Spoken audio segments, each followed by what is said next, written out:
Today's hearing is entitled Regulatory Whiplash, examining the impact of the FSOC's ever-changing designation framework on innovation. We're holding this hearing after the FSOC finalized its revised guidance for non-bank financial company designations in November. The new guidance is intended to enhance protections for our financial system, but in practice, this revision paves the path for potential abuse and unintended consequences and raises serious questions about whether FSOC is taking the best approach to actually address systemic risk.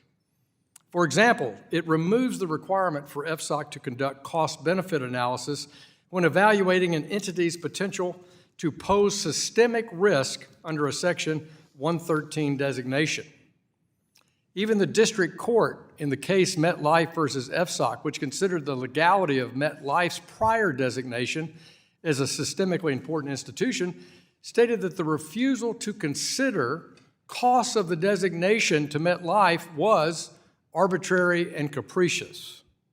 The revised guidance flies in the face of the district court's opinion and the Supreme Court precedent underpinning that decision. Not only that, but the new guidance also rejects the approach taken under the prior administration to implement a more appropriate designation process, which includes an activities-first approach and a commitment to work with the primary regulator. I think what's really damaging, too, is the constant whiplash every time that we have a change in the occupant at 1600 Pennsylvania Avenue.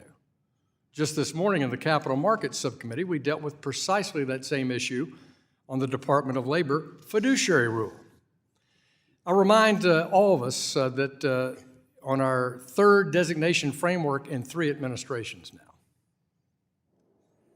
And though the new guidance states that it aims to establish a durable process, it seems that this pattern of 3 changes in 3 administrations is anything but. In this Congress, our committee has scrutinized the repeated and proactive efforts by certain Biden financial regulators to take aggressive agency actions against disfavored industries through guidance, rulemaking, supervision, and enforcement. And I would argue that FSOC, which is mostly comprised of those same regulators, is taking a similarly mistaken approach with its revised guidance for designations. Let's look at the 2023 annual report. FSOC considering digital assets as a priority. And as recently as October 2022, FSOC recommended that Congress pass legislation to establish a comprehensive framework for stablecoins and that a new federal regulatory authority should be provided over spot markets for digital assets that are not considered securities.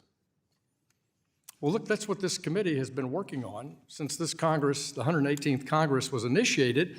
This subcommittee and our full committee have done precisely that. We've crafted a regulatory framework for digital assets, and we've crafted a regulatory regime for stablecoins.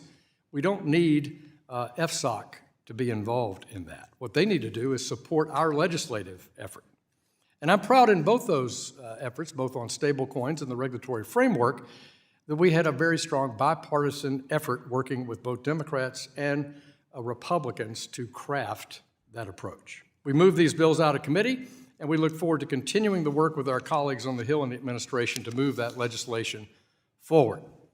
FSOC needs to tread very carefully when entertaining the idea of sidestepping Congress and congressional intent. FSOC designations here, in my view, are not the proper approach a legislative fix is. It's clear some rogue regulators threaten consumer protections in the digital asset market as much as any bad actor. I think we just witnessed the latest in Washington's technological vulnerabilities yesterday and a real low point for the SEC.